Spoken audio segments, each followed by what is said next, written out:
So we're all dressed out to go into the object, to create the shelter object. We're going from SP 1430, the change facility. We're going to walk down this road here, enter the checkpoint into the local zone and shelter object down here at the east end. Oh yeah, let's go. Going right in, you can see the old sarcophagus and the chimney in the background. And this crane you might remember from my video about the new safe confinement. And now we're gonna enter the old shelter object.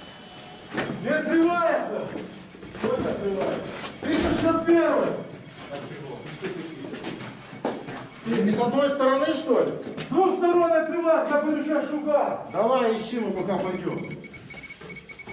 Только поторопи. Beautifully creepy hallways.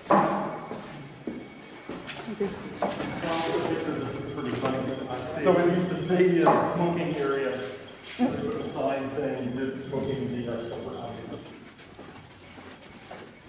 And to be quite frank, I'm very, very happy that as opposed to, for example, detecting chemicals or identifying chemicals correctly, it is so comparably easy to attach a sense to yourself which is able to detect radiation, because look at that.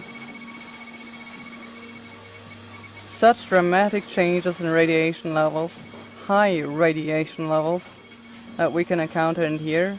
It would feel quite creepy to be there without the sense of detecting radiation. It's like stumbling around a building site or a forest while being blind, as a person that normally sees, so to say. A very scary situation.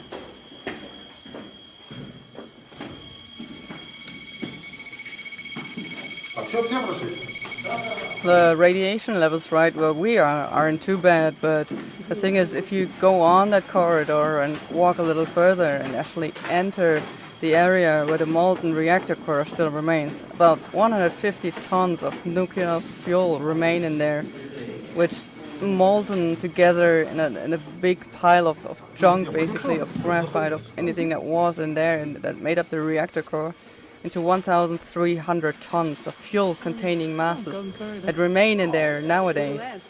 And if you go there and get close to these fuel-containing masses, you can receive a fatal dose of radiation within minutes,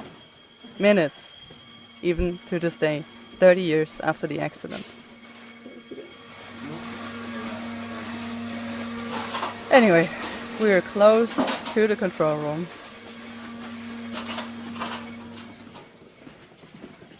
Now, just for your orientation, the new safe confinement NSC is to the west, turbine building is to the south, the reactor hall is that big square you can see, and we're heading right by the pink path to CR, that is the control room of unit number 4. That's where it all happened, and that's where we're going right now.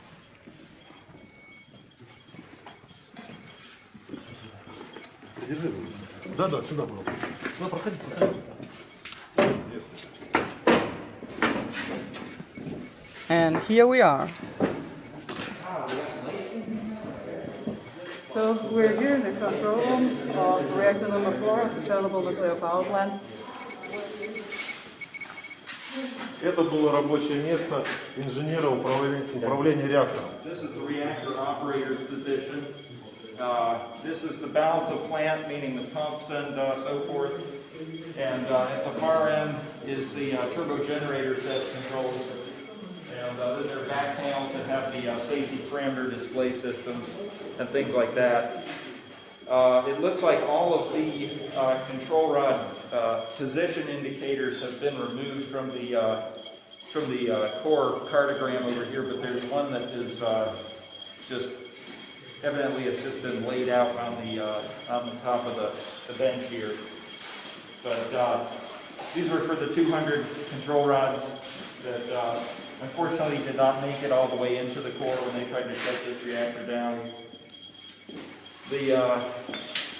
Out here at the panel, it looks like they've replaced a lot of things, but the button where the fatal shutdown occurred was over here.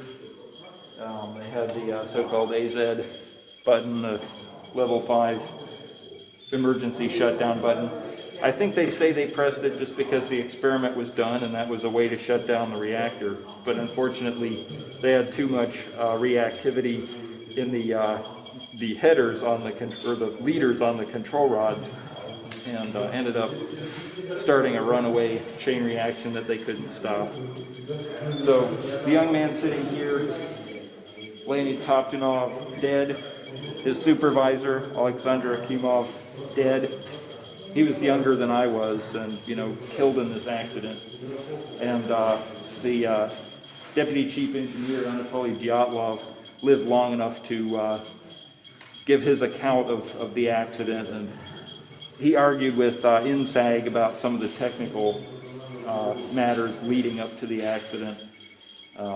The operators got a lot of blame initially, and the understanding now is that it mostly had to do with some unknown or understudied physics problems having to do with the RBMK reactor.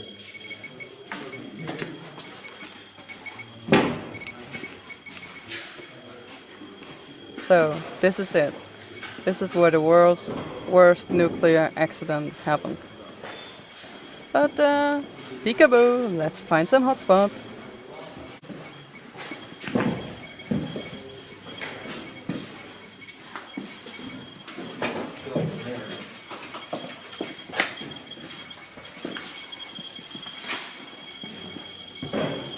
And this thing actually says smoker's room again. Kinda weird. Right up here's a good hot spot.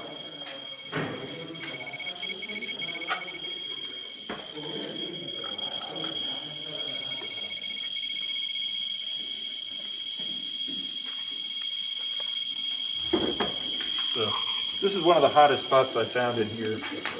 Measures about it's about 12 millirentgens per hour, so not terrible. But in the old Unit 4 control room, this is one of the highest. And you can see here we're at axis 51. This tells us where in the building we are.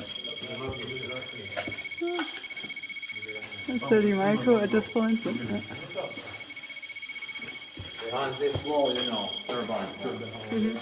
We think it's probably just leakage, water leaking down. You see, but Oh, that's a detector. Sodium iodide or something? Yeah. Not sure what that was measuring at the time, but let's check out some of the contamination in this room. Scale maxed out.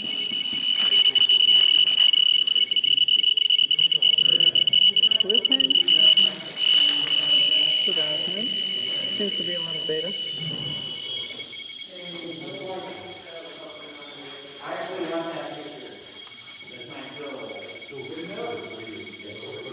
Oh, 30. Okay, yeah, not bad. Well, at least gamma's not so bad. Yeah. But still a lot of alphas. Sweat Stanley in control room 4 at Chernobyl. All the way from Arizona. Real Flat Stanley. From DeGrazia Elementary School. Yeah. And we go now. Back through that golden corridor where that one wall is totally covered in lead. You can see it on the left. And this is for a reason. I mean, you can see the dose rates here. We're exceeding 100 microsievert per hour despite the lead shielding. What an exciting place to be. So I sure hope that you enjoyed this visit as much as I did, and thanks for watching.